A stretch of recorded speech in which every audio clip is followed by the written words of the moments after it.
할렐루야. 네. 오늘 이 코로나 현황을 보니까 50명이 지금 됐다고 그러는데 해외유입이 22명이라고 합니다. 그래서 걱정은 국내가 한 28명 더 주는 게 아니냐라고 하는 생각을 하지만 걱정이 많이 되고 있습니다.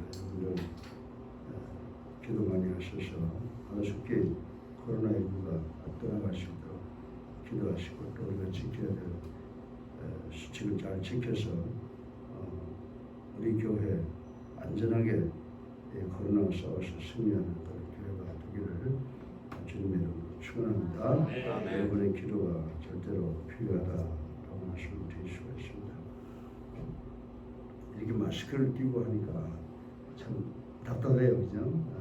그리고 생각도 제대로 전개가 되지 않습니다. 그러나 우리가 꼭 지켜야 될 수칙이기 때문에 지킬 수밖에 없습니다. 우리가 다 하나가 돼서 말씀 속에서 큰 은혜 받는 시간 되기를 주님의 이름으로 축원합니다. 아멘. 이 출애굽기 1장 12절에 보면요, 이 고난이라고 하는 가운데 연연하게 빛나는 하나님의 섭리를 나타내주고 있습니다. 그래서 저는 우리 그리스도인들 가운데 가장 좋아하는 용어가 뭐냐? 저는 그렇게 생각해요. 하나님의 주권, sovereignty of God을 믿는 절대 신앙의 기본이 뭐냐? 그것이 바로 하나님의 섭리다. 이렇게 저는 생각을 하고 섭리라는 말을 제가 많이 쓰죠. 근데 오늘 보게 되면 고난을 통해서 오는 하나님의 섭리가 뭐냐라고 했는데 여러분들 우리의 몸이 어떻게 이루어지고 있어요. 영과 혼과 육, 이 삼위일체적인 그런 존재라고 하는 것을 우리는 잘 알고 있습니다. 그러나 동물들 보면 그렇잖아요. 혼과 몸으로 되어 있지만은 그들에게는 영이라고 하는 것이 없다라고 말씀을 드릴 수가 있습니다. 그래서 우리가 이 고난이라고 하는 것이 뭐냐라고 한다면 첫 번째로 영적 고난을 생각할 수가 있어요. 영적 고난이라고 하는 것은 우리의 신앙을 위해서 고민하고 안타까워하고 노력하는 이런 모든 것을 가리켜서 영적 고난이라고 하며 또 우리가 그러면 혼은 뭐냐? 우리의 정신적인 상황. 우리가 세상을 살면서 여러 가지 입을 것과 먹을 것과 마실 것을 위해서 염려하고 하는 그리고 정신적 고통이라고 하고 또 육신적 고통은 질병이나 또 어떤 노동이나 이런 것을 통해서 얻는 것을 이야기한다. 이렇게 생각을 할 수가 있습니다. 많은 믿는 사람들도 영은 뭐고 혼은 뭔데 이렇게 이야기를 하고 있지만 영과 혼과 육은 완전히 별개의 것이다. 그런데 이것이 함께 역사한다라고 하는 것을 우리는 알아야 될 줄로 믿습니다. 그런데 이 세상에서 성도가 당하는 믿음의 사람들이 당하는 이 고난이라고 하는 것, 이 고통이라고 하는 것이 주는 의미가 무엇이냐라고 하는 것을 우리는 잘 알아야 됩니다. 여러분들 우리가 신약 성경에 보면 먹다 버린 빵 부스러기를 뜯으며 그 서글픈 눈으로 자기 상처를 바라보는 거지 나사로를 볼 수가 있습니다. 이 나사로의 고통이 진정 왜 성경에 기록되어 있느냐? 그럼 이 나사로의 고통이 우리에게 주는 의미가 무엇이냐라고 하는 것을 생각을 해봐야 돼요. 여러분들 우리가 세상을 살면 질서라고 하는 게 있어요. 나이 많은 사람들과 젊은 사람들 또 어떤 기관이든지 가면 기관을 이끌어 나가는 지도자적인 기능을 하는 사람이 있는가 하면 또 따르는 사람들이 있고 그렇잖아요. 그리고 건전한 기관은 어떤 것이냐? 열심히 일하고 불평하지 않는 거예요. 그저 모이면 무슨 중상모략하고 그런 기관은 제대로 존재할 수가 없잖아요. 그런데 우리가 이 세상 살면서 그 대인 관계에서 많은 문제가 오지만 그것을 극복할 수 있는, 극기할 수 있는 능력이 있어야 돼요. 그저 조금 기분 나쁘다고 그저 입을 함부로 놀렸다가는 우리 모두에게 내 자신에게 불리한 일들만 벌어진다라고 하는 것을 우리는 알아야 됩니다. 여러분이 가정에서나 직장에서나 어디 가서든지 이 불평불만을 제어하는 여러분들이 되어야 됩니다. 이 불평이 우리에게 고난을 만들고 고통을 만드는 거거든요. 불평거리를 기도로 떠내버린다고 하면 우리 마음에는 평안이 온다라고 하는 것입니다. 그래서 여러분들 보세요. 부자는 먹을 것도 많고 입을 것도 많지만 걱정과 근심 속에 사는데 남이 먹다 버린 빵 부스러기를 먹는 그 나사로는 어때 마음 편안하게 하는 나라를 바라보며 살아가고 있다라고 하는 교훈을 우리는 배웠습니다. 그런데 우리 본문을 보게 되면 우리 신앙의 선조인 선택받은 이스라엘 백성이 애굽 백성에 의해서 고난당하는 장면을 적나라하게 기록하고 있는 것을 우리는 볼 수가 있습니다. 그렇다고 그러면 하나님께서 도대체 이 신약 성경에 나사로의 고난을 기록해 두고 있고 또 구약 성경에 오게 되면 430년 동안 고통당하는 이스라엘 백성들이 당하는 그 고난을 왜 기록을 해 두었느냐라고 하는 것을 우리 생각해 봐야 된다라고 하는 것입니다. 성경 말씀에 기록된 그 에피소드, 그 스토리 내용은 절대로 버릴 것이 아니라 우리가 다 우리의 삶에 적용해보고 교훈을 얻는 그런 목적으로 기록된다는 사실을 우리는 알아야 됩니다. 그러면 그 이스라엘 백성들, 선민인 이스라엘 백성들이 당하는 이 고통이나 고난의 의미는 무엇이냐라고 하는 것입니다. 그래서 우리가 이 질문에 대한 응답을 찾기 위해서는 오늘 본문에서 이야기하는 학대를 받을수록 더욱 번성하고 장성하니 라는 구절에서 우리의 교훈을 한번 찾아봐야 된다고 하는 것입니다. 바로 이 고난 속에 깃들어 있는 하나님의 진정한 의도를 발견하는 사람들이 하나님의 사람들이며 지혜로운 사람들이라고 생각을 해보겠습니다. 오늘 우리가 세 가지를 생각해 볼 텐데 첫 번째로 이 고난은 우리의 성도를 강하게 한다라고 하는 말씀이 있습니다. 강하게 한다. 이것을 여러 각도 보니까 육체적인 강함을 이야기하는 것이 아니냐라고 하는 그런 생각이 듭니다.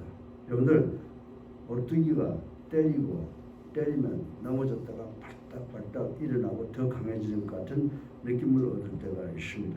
그래서 우리가 그 모습을 상상을 해보면서 우리의 육신이 학대당하는 것을 생각해 보면 학대를 받을수록 더욱 번식하고 창성했다라고 하는 사실은 학대받은 그만큼 강해졌다. 학대받는 것만큼 비례해서 더 강해졌다. 이런 말씀을 드릴 수가 있습니다. 그래서 여러분들 세상 살면서 육체적으로 이 고난 많이 당한 사람들이 강하잖아요. 근데 여러분들 영국의 역사가 토인비라고 하는 사람 잘 알죠. 영국의 역사가 이 토인비가 무슨 말을 했냐면 이 도전과 응전이라고 하는 이론을 발표를 했는데 이 이론을 굳이 적용하지 않더라도 산전수전을 다 겪고 자란 사람들은 온실에서 자라난 사람보다 훨씬 더 강하다라고 하는 것을 우리 잘 알고 있습니다. 가끔 저희들이 북쪽과 남쪽을 비교하잖아요. 북쪽 군인들하고 남쪽 군인들하고 비교해 보잖아요. 그러면 북쪽 군인들은 정말 수전을 다 겪은 그런 무리들이라고 생각하고 우리 아이들은 온실에서 자랐다고 그러잖아요. 그래서 막상 전쟁이 일어나면 어떻게 될까라고 하는 것을 걱정하는 우리 부모들도 많이 있다라고 하는 것을 우리는 잘 알고 있습니다. 따라서 성도가 당하는 그 고통과 고난의 의미가 바로 이런 것이라는 사실을 우리는 알아야 된다라고 하는 것입니다.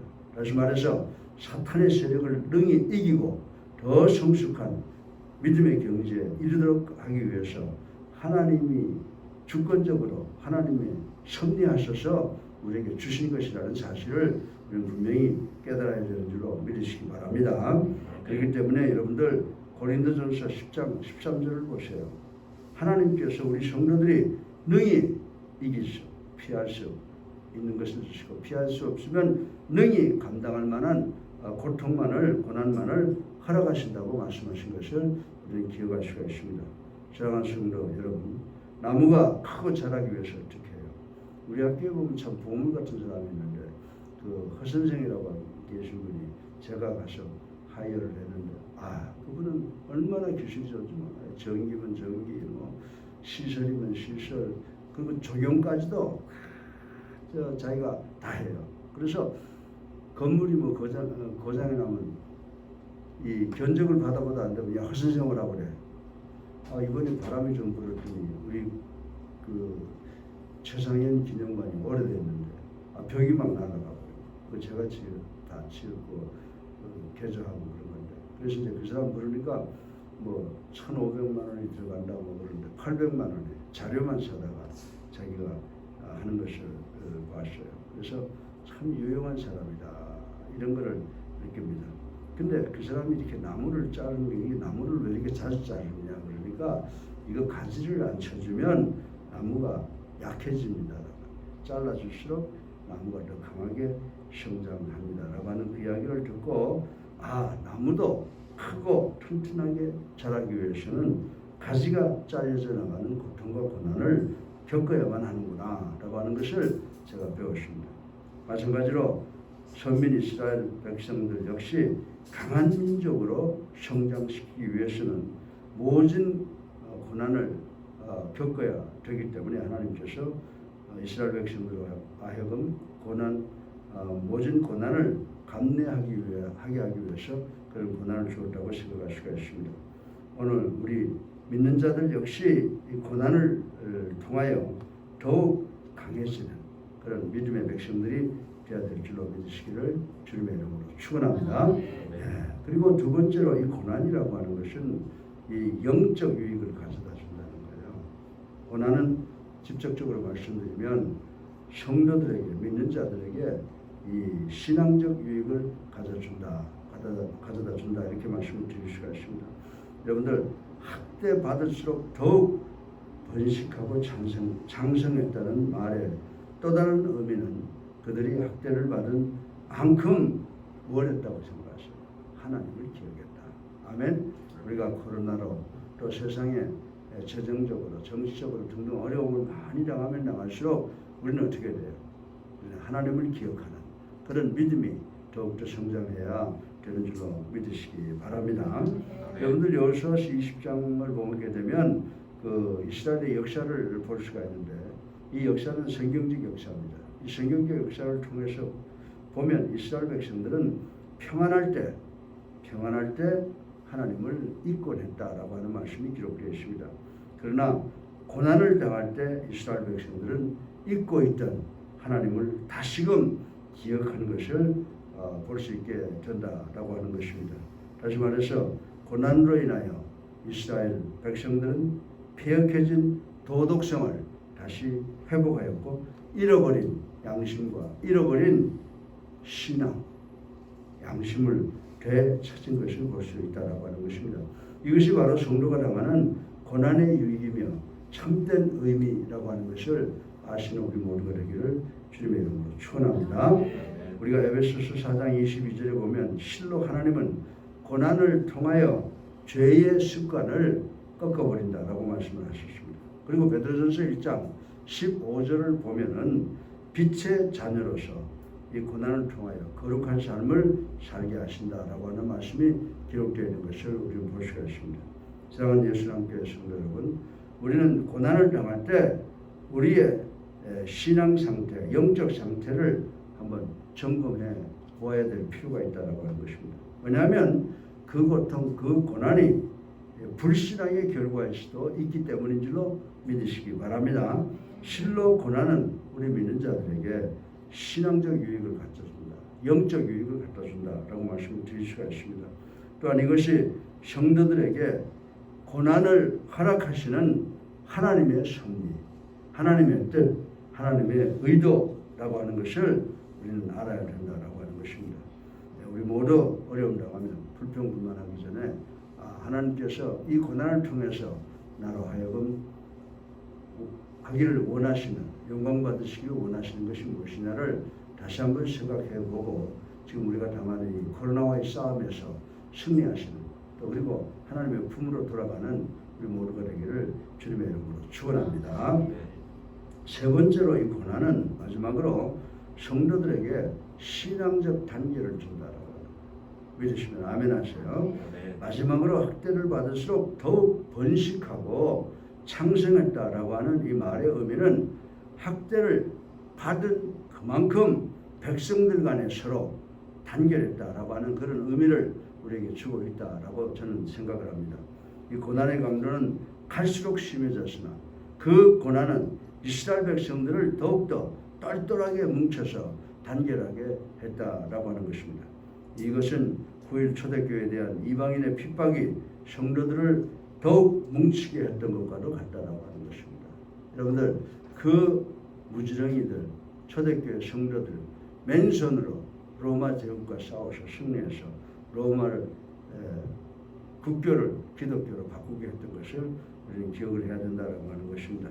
기독교는 실제로 고난을 통해 고난 속에서 확장되었기에 고난의 종교라고 해도 과언이 아닐 것이다 라고 생각을 해볼 수가 있습니다. 사랑하는 예수님의 성도 여러분, 우리 믿는 자들이 당하는 고난의 의미가 바로 이것인 줄로 믿으시기 바랍니다. 우리 하나님께서는 이 고통과 고난을 통해서 성도들 간에 단결하며 더욱 큰 힘을 발휘하기를 원하시는 줄로 믿으시기 바랍니다. 애굽의 학대와 과중한 사역은 백성들은 서로 협동하게 했다라고 하는 것입니다. 애굽 학대와 과중한 사역은 이스라엘 백성들로 하여금 서로 협동하게 했고 협력하게 했다라고 하는 것입니다. 그리고 이렇게 해서 이스라엘 백성들은 공통된 전통과 그리고 믿음을 갖게 되었으며 이 택한 백성으로서 선한 선민으로서 큰 힘을 나타내게 되었다라고 하는 것을 우리는 생각해야 됩니다. 마찬가지로 오늘 우리가 속해 있는 가정이나 교회에 또 그리고 사회 속에 어떤 고난의 풍파가 휘몰아쳐 온다고 하더라도 바로 그때가 우리가 하나님을 의지하고 같은 신앙을 가진 같은 믿음을 가진 우리의 단결을 보여줄 때라고 하는 사실을 우리 알아야 되는 줄로 믿으시기 바랍니다. 조금 불평하면 자기 마음에 안 든다고 저 아래 위로 씹고 다니는 우리가 되면 안 되고요. 우리는 그저 우리가 해야 될 것이 무엇일까? 고통을 당하면 당할수록 예수 그리스도 중심으로 우리가 단결을 보일 때다. 코로나19와 싸울 때지 서로 불만을 나타낼 때가 아니라고 하는 사실을 우리는 분명히 깨달아야 되는 줄로 믿으시기 바랍니다. 사랑하는 성도 여러분, 진정 고난을 당할 때 우리들은 굳은 신앙 공동체를 이루어 큰 힘을 발휘한 초대교인들한테 배워야 될 줄로 믿습니다. 여러분들 그 네로의 핍박을 받으면서도 그 네로 바로 측근에서 믿는 사람들이 물고기 그림을 그려가면서 하나로 뭉쳐지고 큰 힘을 발휘해서 네로의 정권을 물리친 것을 우리 볼 수가 있습니다. 사랑하는 성도 여러분, 실로 우리가 당하는 이 고난은 21세기를 살아가는 모든 성도들의 삶 언저리에 널려 있고 또한 이것을 경험하는 하게 되면 우리 민족이 더 크게 발전하고 성공할 수 있는 줄로 믿으시기를 바랍니다. 그러나 이때 우리 성도들은 이 고난 속에 담겨져 있는 하나님의 깊은 메시지를 듣고 봐야 된다라고 하는 것입니다. 그 고난 속에 깃들어 있는 하나님의 뜻, 하나님의 섭리를 깨달아야 되는 줄로 믿으시기를 주님의 이름으로 축원합니다. 여러분들 보세요. 우리가 얼마나 하나님을 만홀히 여겼습니까? 예? 지금 역사적으로 점점 더 인간들이 하나님의 뜻을 어기고 인간들 자기들이 원하는 대로 이 세상을 끌고 가는데 하나님 이거 그냥 오시지 않으신다. 저는 이것을 볼 때마다 이 코로나19를 천형이라고 제가 부르고 싶어요. 우리는 믿음으로 이들과 싸워서 승리해야 될 줄로 믿으시기 바랍니다. 하나님은 우리들로 하여금 이 고난을 잘 극복하고 다시 이스라엘 백성이 회개하고 하나님의 품속으로 돌아왔던 것처럼 우리 모두가 하나님께로 돌아오게 하시기를 원하는 것이 바로 하나님의 섭리라고 하는 것을 깨닫는 우리 모두가 되기를 주님의 이름으로 축원합니다. 다시 말해서 믿음으로 우리가 당한 그 코로나19를 비롯해서 정치, 경제, 사회 여러 가지의 그 문제들을 극복해가며 마침내 고난을 통해 어떻게 돼야 돼요? 이 고난을 통해서 우리가 하나님의 섭리를 깨달아내서 첫 번째 우리 육신을 강하게 하고 두 번째로 우리 영적으로 강하게 해야 되는데 신앙적으로 강하게 해서 우리에게 유익을 주시려고 하는 것이 하나님의 섭리다. 그리고 신앙적 단결을 하게 하시는 것이 하나님의 궁극적인 목적이다라고 하는 것을 깨닫고 오늘 우리가 살고 있는 이 세상에서 당하는 고통까지도 다 포함해서 하나님께 감사드리는 우리 모두가 되기를 주님의 이름으로 축원합니다. 축원합니다. 아멘. 사랑이 많으신 아버지 하나님,